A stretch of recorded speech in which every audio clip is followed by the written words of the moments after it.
In this video we'll go through the assembly of the F1 VTOL. First of all we'll start with the tail section, and we add the tail planes, making sure they slide on and click into place and the servo is aligned. So we do that for the left and the right. Again, making sure it goes in straight, don't force it. The servo is aligned and the quick release clip has popped into place. We'll also examine the servo linkages for the rudder and the electrical connection joint. Then insert the tail to the body and ensure again the two fixing points have clicked into place.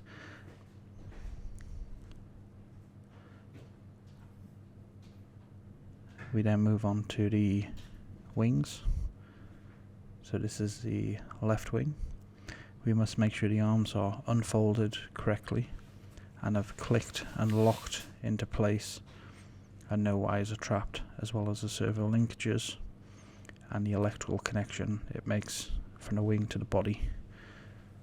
The wings are then inserted into the body, holding it perfectly straight. Slide all the way in, making sure the two clips are secure. The right hand wing has an additional part, which is the airspeed sensor and pitot tube. That can be seen here in front of the servo. The same checks are necessary here, the servo linkage, as well as ensuring the arms are locked into place and the electrical connection is clear. The wing is also slid on straight to the body, and we make sure the two clips have popped out.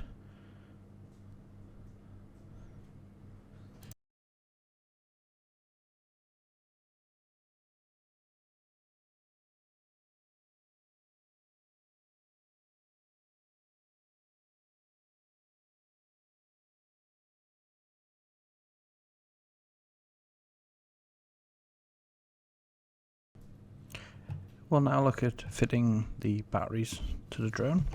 So the fighter takes two batteries. You must ensure both batteries are fully charged when inserting them. Do not mix a full battery and a flat battery to the drone, it could cause damage. Velcro faces down.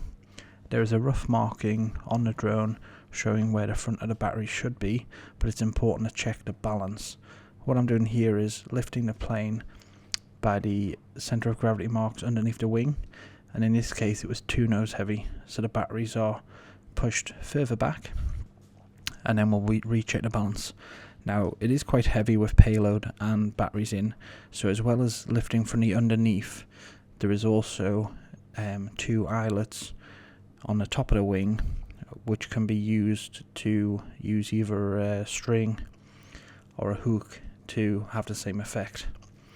When we're satisfied that the balance is correct, the Velcro straps are tightened and we'll make the electrical connection to power the drone on. So we're satisfied now with the center of gravity. Both batteries must now be connected, and this creates the final battery voltage that is used.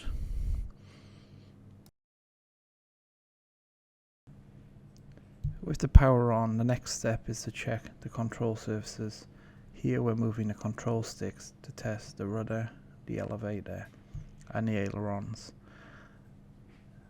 When doing this with the transmitter, they should turn in a direction to make the plane either roll or pitch or yaw. The next check is to test the autopilot is correcting properly. In this case, the control surfaces turn to oppose the movement. We'll now arm the aircraft by holding the throttle stick down to the right while in Q hover mode. This starts the motors, and by raising the throttle stick over halfway, the plane will take off. Q hover mode is similar to an altitude holding mode on a multi-rotor. The plane is moved by the wind and will drift unless you counteract it by inputting pitch and roll. So in order to maintain the aircraft position, we've had to move the sticks. Q loiter is a flight mode, very similar to a GPS mode on a traditional multi-rotor. This will hold its position into the wind, so you will not need to counteract. Another feature of the VTOL is called weather vaning. This is activated at 5 meters and above, and we've just seen the front motor turn on, and this holds the plane into the wind. This keeps the plane level instead of leaning forward into the wind. So as soon as the plane goes over 5 meters, this feature is activated. Lowering below 5 meters, and we'll see the front motor turns off. Again, this is called weather vaning, and it's an efficient way of holding the plane into the wind. To descend, the throttle is simply lowered and the plane will descend. In this case we have long grass, so we'll just lower the aircraft. When it touches the ground, we'll hold the throttle all the way down to the bottom and to the left, and this will disarm the plane. We will now show some tutorials on how to plan an autonomous survey mission using Mission Planner.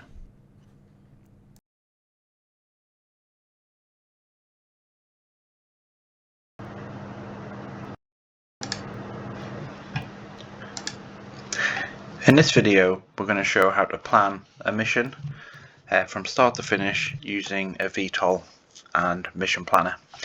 I've just opened Mission Planner, and this is the screen we're greeted with.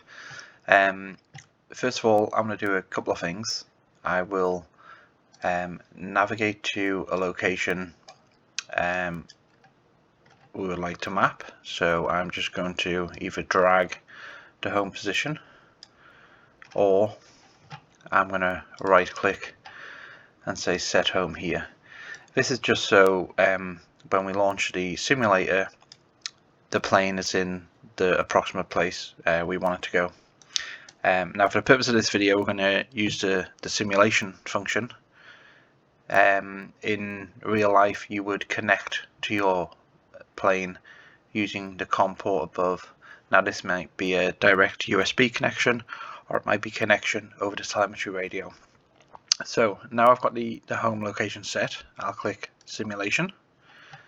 I'm going to change this bit here where it says mode to quad plane, and then by clicking plane, it will launch a simulation.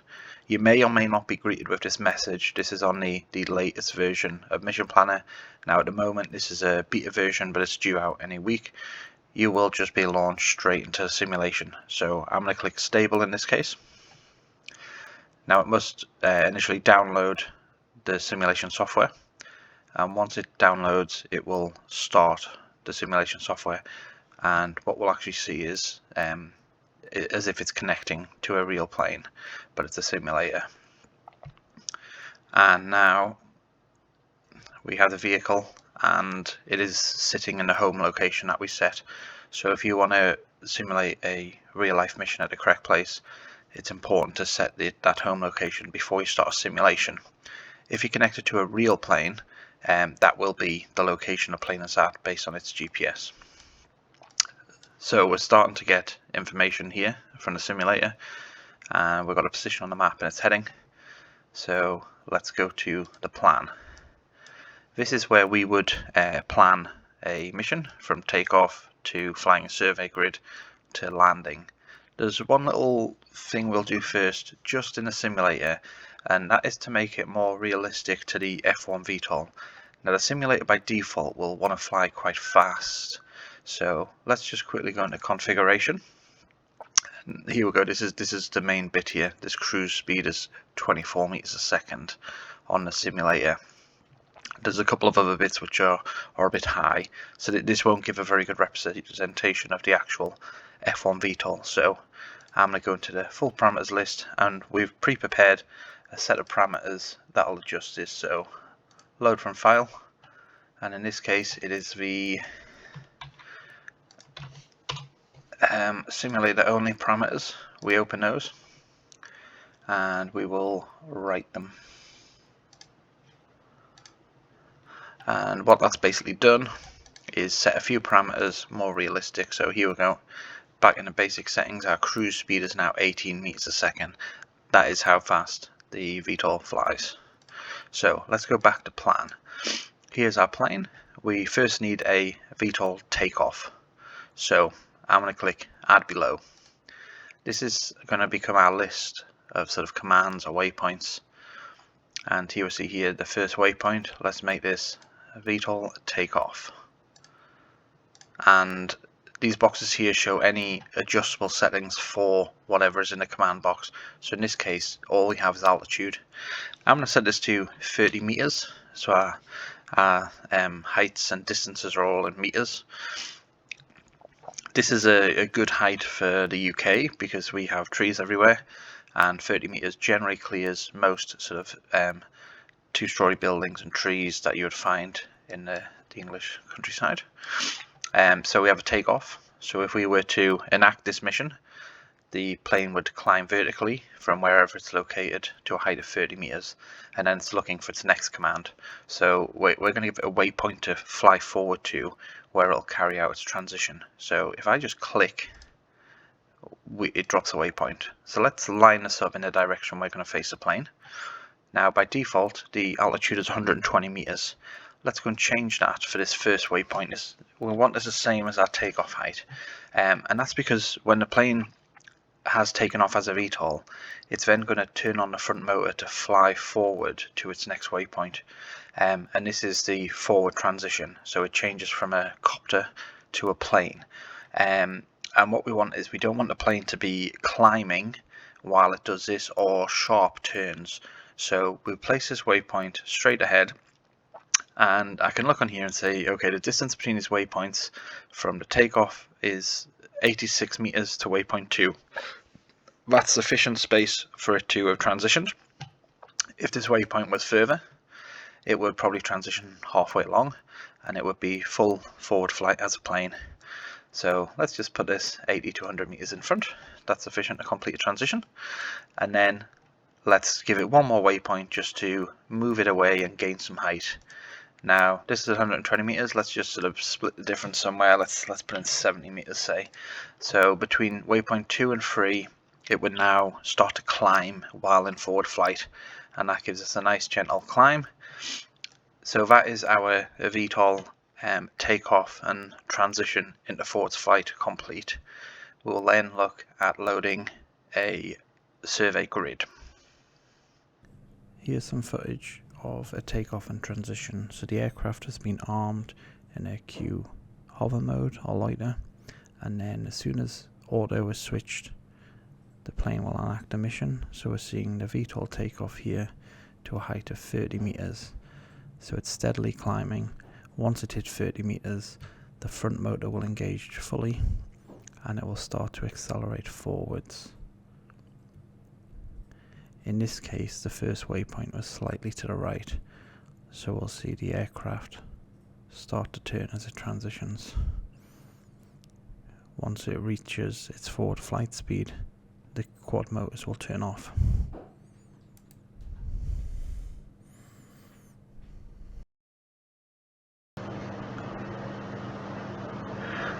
Okay, so now we've got the takeoff done. We are going to create a automatic survey grid, and to do that we must first have defined an area of interest. So we're going to draw a polygon. So on the top left hand corner here we have the polygon symbol from which we can draw a polygon.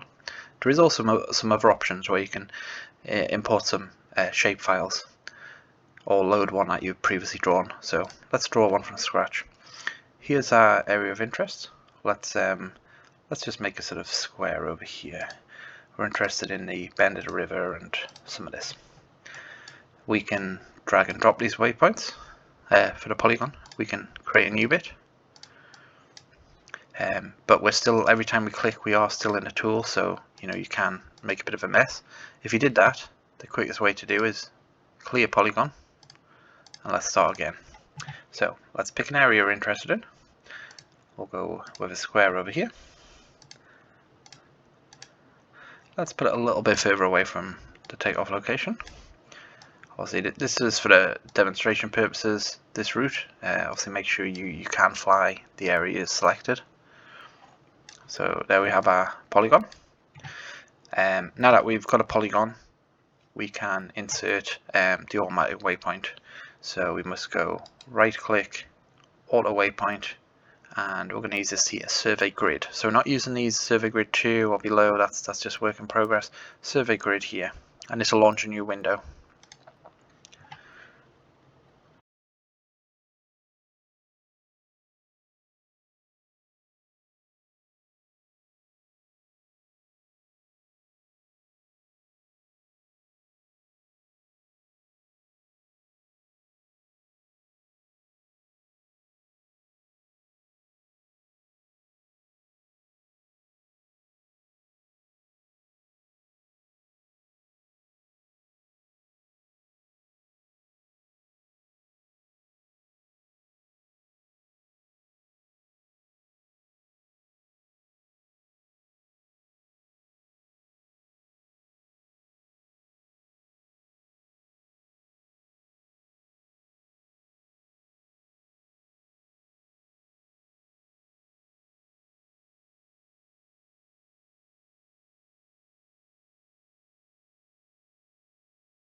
So now we're back to the planning screen, and we can see our polygon and our automatic waypoint survey grid has been loaded, and also if we look at the bottom here, our list of commands has greatly increased. And what these are is the waypoints where it's going to fly to. Waypoint, here's a height and a position. Then we also have the camera trigger messages. So here we've got the camera's going to start triggering with a distance interval. So based on our overlap settings, it's 28.8 meters.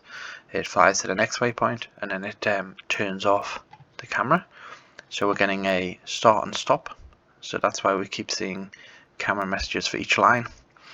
And then we have our last bit where we hit the waypoint, stop the camera, and that is where we're up to. So as we said before, we told it to start in the top right. So at the moment we're going to take off, we're going to transition forward here, we're going to climb to 70 meters, and then it's going to head to this first waypoint. Now if we had some obstacles to fly over, or we didn't want to fly this particular route, we could modify this one. So we can have our sort of lining up and then going. We don't really want to touch any of these waypoints here because these have been set very precisely, and we could affect any camera triggering, and it could damage this mission. So we'll just add our waypoints after. So we got up to 76 is our last one. Now because we've just drawn the polygon, we're actually going to still be in the polygon tool. So if I click now, it's not going to add a waypoint, it's going to add the polygon. So we're finished with the polygon, let's get rid of that. Now if I click, there we go, we're back into the waypoint tool. So we've finished here, we're at 120 meters, and then we want to come back to land. So what I normally do is I'll add a few waypoints on which we want to reduce the height.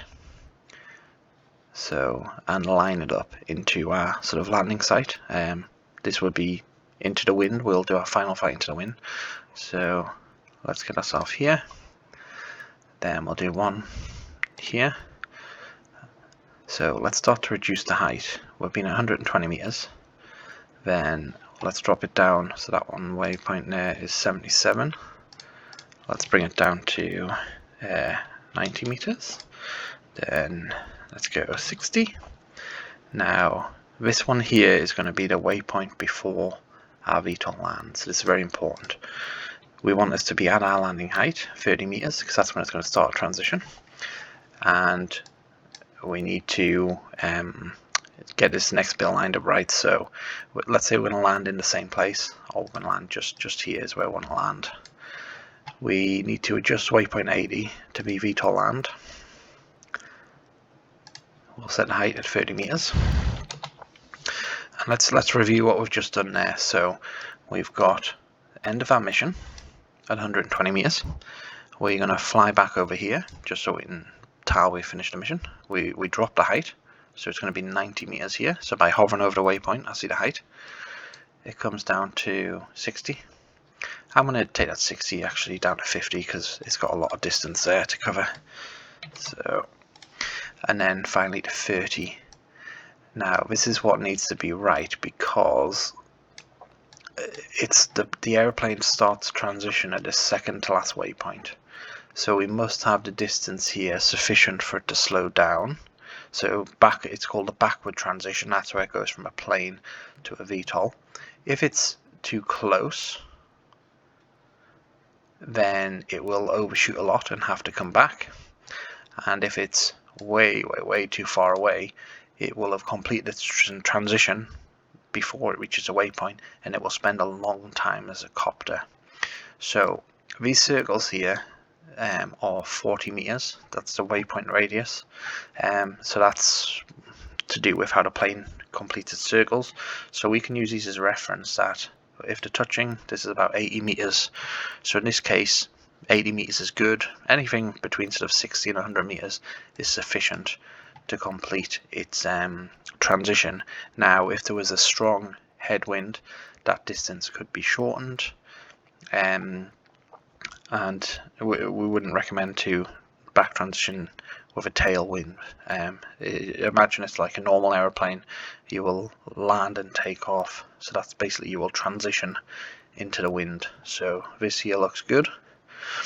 So let's just review these final waypoints. We've dropped down to 50 meters to 30, and then that one there, the last one, number 80, VTOL land, 30 meters, and it has a position. So what will happen here, we're flying along as a plane, we've lowered our height, we're down to 30 meters as a plane, waypoint 79, the VTOL lift motors will engage. So the 4 motors on the wings will turn on, the front motor will turn off, and it will go to point 80. Once it reaches that point, it will then descend. It will land, and after about 10 seconds on the ground, it will disarm. So we've now created a whole mission with a survey grid.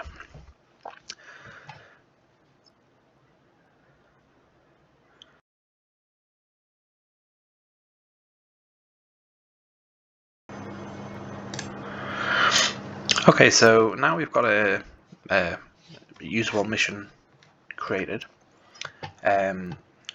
We need to put that onto the drone.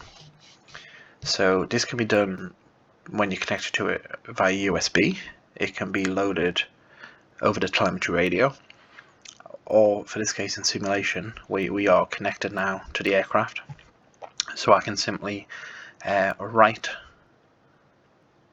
this mission to the drone. Here we go, sending waypoints. And if I want to test that, I can clear it and press read. And what this is doing when you press read, this is reading the mission that's on the drone. So the way it works is a mission is written to the internal memory of the flight controller, and that mission will stay on the drone until you write an empty mission, until you write a blank mission. So there is likely always a mission on your drone. It doesn't matter if you reset it, unplug the batteries, put it back in, that mission will be saved until you replace it, basically. So this is now on the actual drone, and because we're connected to a simulator, we can enact this mission. So if I head over to the main screen, this is us now, and we can even see the mission now. Because we read it back, we can see the mission on the screen. If we turned off auto pan here, I can now move this and put it in the center. So let's say we're about to actually do this flight in the field. So once you've completed your pre-flight checks, your camera's in, turned on, we can fly this mission. Now first of all, during the simulation, I'm going to be commanding these mode changes, for example. Whereas you would do this on the hand controller, you will select the flight mode and you will do the arming on the controller. But the basic principle to fly an autonomous mission is first we need to arm it in a Q mode. So a Q is like a copter mode, a quad plane mode. So we can arm it in anything, Q hover or Q loiter. So all I've done is in the simulator I've changed the mode to Q hover. On a controller you would use the switches, and then you would arm it. Now we must arm it in one of these Q modes because you cannot arm in auto, so you can't just arm the plane in automatic. So on the simulator we're in Q hover. I can press the button to arm it and that would start the motors. So when you arm it, you put your throttle stick to the bottom right, and you must hold it for about 5 seconds. Once it's armed, the drone will beep and start the motors. You should then return the throttle stick to the bottom middle, so it's centered and the throttle is down, and that will spin the motors at the lowest sort of RPM, at which point you can then engage auto mode. So you can press the button to engage auto flight mode and the drone will carry out the mission. So on the simulator, if I'm in Q hover, I can press arm and disarm. We've got armed. Now in real life it would just be sitting on the ground. If we take too long, it will disarm itself. Let's engage auto, and what we want is a plane now to climb. We can see the height here, 10 meters. So what should happen is when it gets to 30 meters, its forward speed will increase and a plane's going to move. So there's 30 meters, and forward motor's on. It should get up to 18. So that's one reason we set this parameter. There is some fluctuation. It'll level out at 18 as it goes through its route. And here we see, so it's completed its transition. So now this one was at 70 meters, so between waypoint 2 and waypoint 3 it will hit 70 meters. What it's trying to do is it's trying to hit 70 meters when it gets here. It's not climbing as fast as it can at the beginning to 70. It's sort of averaging it out along a line. So here it's 55. And when we get towards that center, that's when it should be closer to 70, at which point it will make its right turn.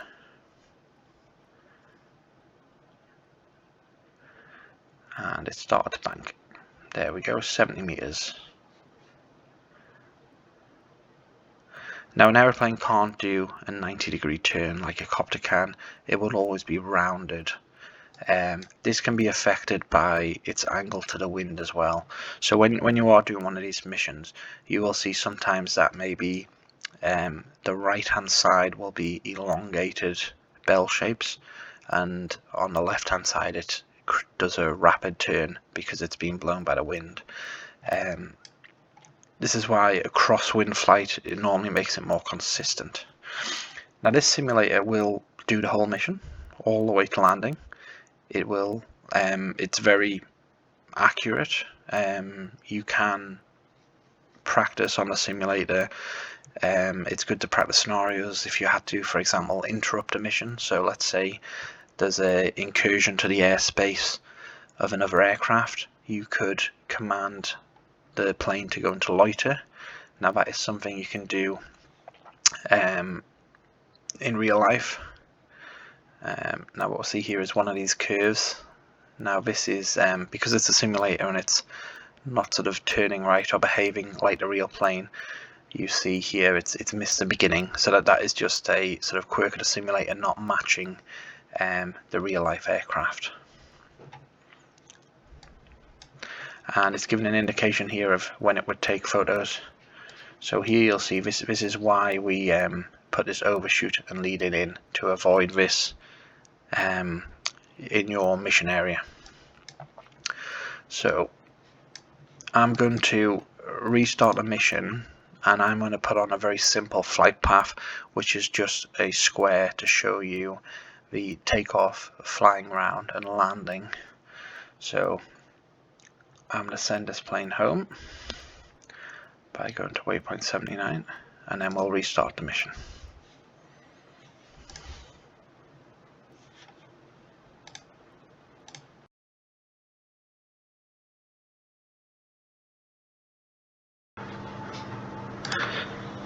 On this video, we're just going to show a simple takeoff, fly circuit and land. The purpose of this is just to show the takeoff and forward transition and the landing in the simulation environment. So we start the simulator, the plane is at the home point, and we currently have no commands or waypoints. So as before, we add below. Let's change that to VTOL takeoff. The height is going to take off to a height of 30 meters. We can click, so let's just do a very simple circuit. We're going to have our last one, and then we'll add the land here. So let's make it land. Now what's wrong here is the heights and the last waypoint. So the first waypoint after takeoff, which it should be just in front, and that should be the same height as takeoff. So I can go and adjust that now. So let's have a look. We've got VTOL takeoff, waypoint 1 to 30 meters, waypoint 2 travel forward at 30 meters, waypoint 3 let's shift that around, and let's climb. Let's break up the climb. Let's put it at 60. Okay, let's say I had to drag that waypoint. I want a new one. Look, we have the plus symbol. That's waypoint 4. So we've got 60 meters. That default to 120. We're going to fly down here, 120. Let's reduce the height a bit. So let's go to 60. So that's waypoint 6 to 60. The second to last wants to be the same height as the landing, so let's change the last one to VTOL land and make that 30 meters. So that is a simple circuit. Let's just review that again. So we've got number 1, let's check what it says, command VTOL takeoff to a height of 30 meters. The second waypoint is at the same height, 30 meters. We can look at this distance column, so it's 92 meters after that first one. So that what will happen here is this is a forward transition. Then we will turn after waypoint 2 to waypoint 3. That's got a height of 60 meters, so we'll climb. And again to 4 we'll climb 120 meters. 5 is 120 meters also. Then it'll start to descend on its way down to number 6. Number 7 is at the 30 meters, and then between 7 and 8 this is that backward transition. So let's have a look what we've got. We have waypoint 7 is at 30 meters, waypoint 8 is a VTOL land at 30. So this is the simplest sort of circuit we can fly, and we must now write that to the drone. So we're writing it. We can check it's there by clearing and reading. That is now the mission. We want to enact the mission, so let's go to our main data screen and let's have a look. There it is. So it didn't show because I didn't have auto pan. So auto pan sort of centering the plane. Sometimes you want it on, sometimes you don't. Now these tabs across the top, I need to get to my modes for the purpose of simulation. So at the minute we are disarmed, we're connected, but we're not armed, and we're not in the right flight mode. So I need to be in a Q flight mode. So let's go Q hover. So in real life you would press this as a button on your remote to change the flight mode, and we must sort of set it, and your flight modes will appear here when you're connected to your drone, and as you change your switches it will change your flight mode. But for carrying out this autonomous mission we need to arm the plane in a Q mode, so Q hover or Q loiter. We must keep the throttle down, and then we'll change it into auto, and it will then perform the mission, so it will want to take off straight away. So just go over that again. We're in Q hover. If you're using the real plane and your controller, you would put the throttle stick to the bottom right for about 5 seconds. The plane would beep and then the motors would start. You recenter the throttle stick, but you keep the throttle low, so you move it from the bottom right to the bottom middle, and what will happen then, the motors are spinning, the quad motors, the 4 motors on the wings are spinning, but they'll be spinning at the slowest rate. So this is how we'll do it on the simulator. We'll press arm and we'll get armed message in the top, and then we're going to change it to auto. We'll see the modes changed and it's instantly climbing, so your plane will start to climb straight away. When it hits 30 meters it'll engage the front motor, so we'll see our forward speed over here increase. There we go, it's now pulling forward. Once it reaches its flying speed the quad motors will turn off and it will continue on its mission. So here we go, it's heading for waypoint 3 and its height you'll see is increasing to 60 meters, and it'll get 60 just about there. And again it makes its turn to waypoint 4, and this time it's aiming for 120, which it should get. So what you've got to be careful of is trying to demand too much height increase in the time given.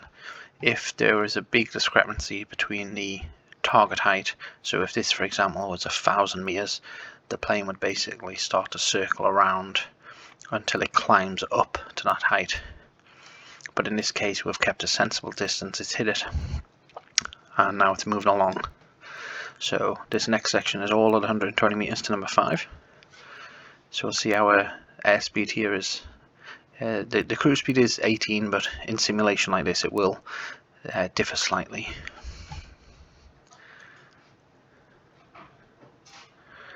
And when it hits that waypoint, so I can go back to our status view here as well, or our actions, And there we go, we've hit that waypoint. Now this is where between waypoint 5 and waypoint 6 we have the change in altitude down to 60 meters. So let's look on the screen here is referred to as the HUD, the heads up display. We're starting our descent, so we've got to 100 meters already, and it will keep descending down. And again, there's also there's a maximum rate you can go down. That's given us like a pitch angle. So it can only descend so fast. So again, you shouldn't demand a change too quickly by placing waypoints too close together.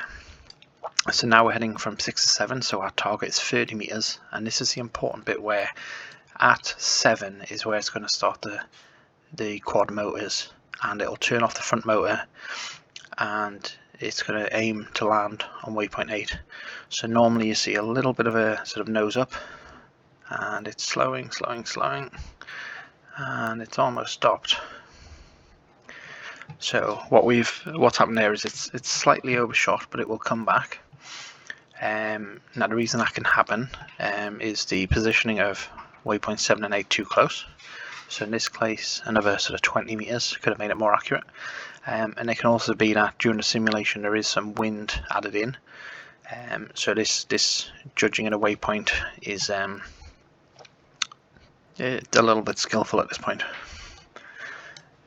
What we don't want to do is have a big distance between 7 and 8 where the plane spends a prolonged period of time as a VTOL.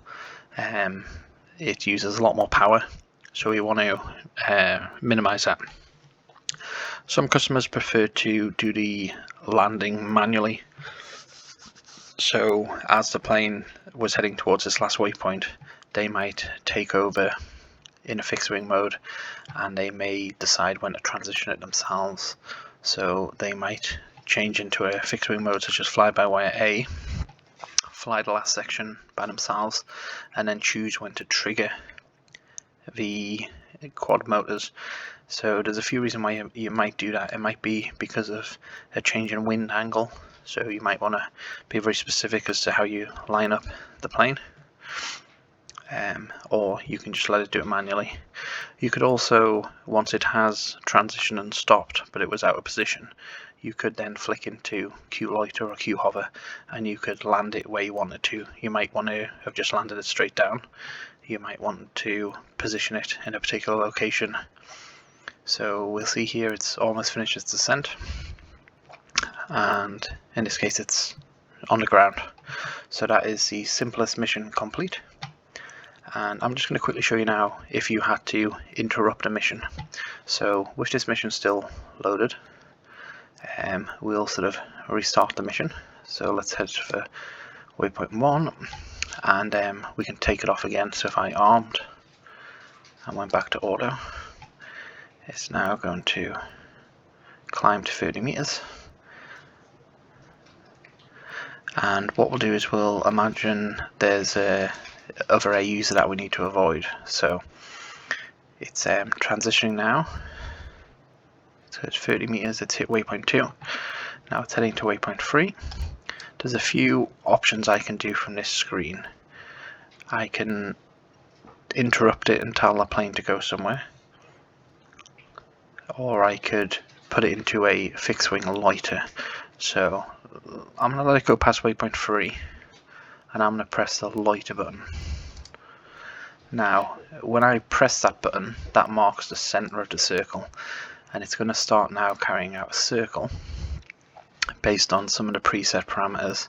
So the height it's using is the height it was at when I pressed loiter, and the radius is its default radius, which can be adjusted here. So it's currently at 120 meter radius. So I've pressed this because we want to avoid, say, another aircraft, or for some reason we can't continue the mission. And what we'll see here is it starts to do perfect circles around the point where I press loiter. Let's say the obstacle has cleared. I can now press auto and put it back into its autonomous mission. So what's happened here is the flight mode's changed to auto, and we interrupted this mission between waypoint 3 and 4. So what it's doing now is it's gone back to that mission. So it was heading for waypoint 4, and now it'll carry it out. If this was in the middle of a photographic survey, the same would be true. It would continue where it left off. The only time you might have an issue is in the middle of a line where the camera is triggered. The camera will still be getting triggered while you perform that maneuver, so it's best to interrupt a mission at the end while it's in overshoot and lead in order to not get excess pictures. The other method we can use to interrupt a mission would be to tell the plane to fly to a point. So if I right click, I can tell it to fly to a point. Fly to here, set the height. What it's done now is it's changed the plane into something called guided mode. It's heading towards a point, and when it gets there it's going to loiter around it. So we can see here it's broken away from its mission, and it's now going to start circling around this point here. Again, in this particular mode I can make changes to it, so I could ask it to climb to 120 meters by changing this and changing alt, and I could reduce or increase the radius. And again, when it's finished, we can continue the mission by going back to auto. And there we go. The plane is now back in auto mode, and it's resumed its mission. Let's say we actually wanted to fly back between 5 and 6. It's currently heading to waypoint 6, shown here. I can change the waypoint that it's heading for to 5, and then set waypoint. And what it's going to do now is it's going to head towards waypoint 5, and it will continue its mission from waypoint 5. Let's say for some reason we need to instantly land. I could tell it to go to waypoint 7, and it will change its course and head to waypoint 7, which is at 30 meters. So between its current location and waypoint 7 it will lose the height, and then waypoint 8 was the VTOL land. So what we'll see in this case is the sharp turn before the landing, which might not be desirable. There's one other thing we can do, which is say an emergency situation, and we could perform a Q land. So Q for quad plane land. Now when this is pressed, the plane will slow down as fast as it can, and then it will land where it is. So once it reaches a stop, it will then land as soon as it's slowed down. This could be viewed as a sort of emergency procedure where once, if you were even far away as a fixed wing but you needed to land, you could engage that Q land. So let's just put it back to auto, and it was heading to number 8. So it was taking a little bit of time to slow down there, but basically that's a way you can get a plane to land anywhere. Now with a VTOL, when it's a copter, it's best not to be very high while the multi-rotor motors are on, generally because there is more wind at height, which can affect the stability and also the battery life. So transitioning at 120 meters normally means you might have reduced sort of flight time. And here we go, so we continued the mission there, and it's performing its repositioning to the landing point.